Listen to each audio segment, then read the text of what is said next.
Just quickly, Anthony Albanese is making his ministers divest of all shares. You can't pass them to a family member either. Do you support that move? Would you make your ministers do the same?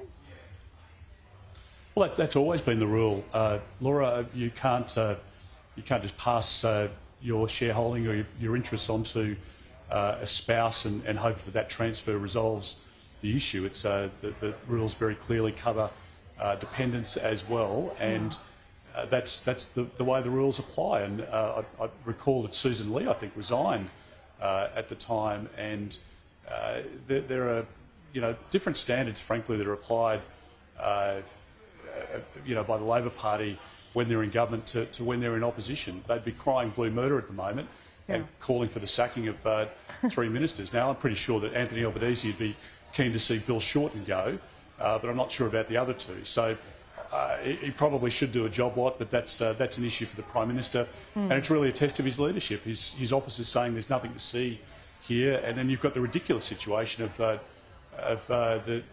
Teal candidate,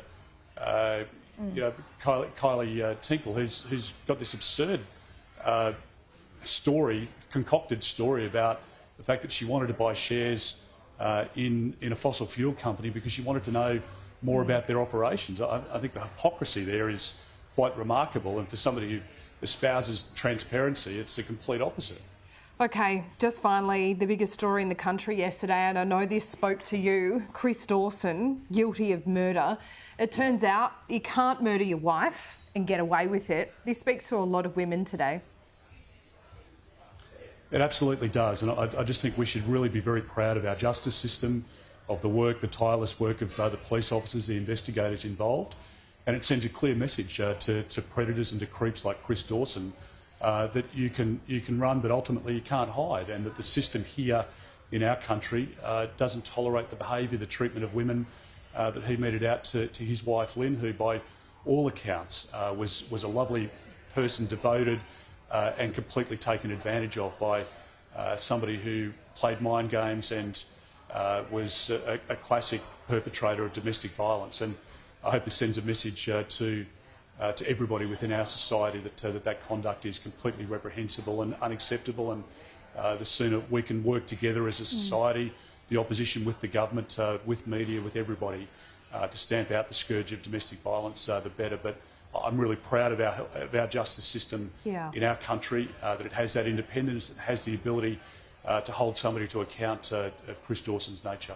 You're a former policeman, Peter Dutton. In Queensland, there is a no body, no parole rule. In New South Wales, that doesn't exist. Should there be more pressure applied to Chris Dawson to give up the location of her body? Yes, of course there should. I mean, there should always be a presumption of innocence, but once the finding of guilt has been delivered by a jury or by the judges, then I absolutely believe it's a no-brainer that the accused, the convicted person, should give up the location of that body. I mean, the trauma that the family has gone through over decades, to have to relive it through the trial, through all of the processes, the obnoxious approach of Dawson right through these many, many years, and still the indignity for Lynn's body not to be recovered and laid to rest by the family that actually loved her is something that's unacceptable. So I would support very strongly any changes in that regard. We fought many years ago for a change in relation to double jeopardy to modernise that law so that the injustices delivered on families in the past couldn't be repeated. And I think New South Wales, Victoria, other jurisdictions should follow the very sensible lead of the Queensland Government and others around the world that have implemented that law. It would bring some justice to a horrible situation that can never be righted, but the only act of decency left now for Chris Dawson is to tell the family where the body is so that she can be recovered and given a proper burial with those people who truly loved her. Well said, Mr Dutton. I think those sentiments are echoed right around Australia this morning. We thank you for your time. We'll speak soon.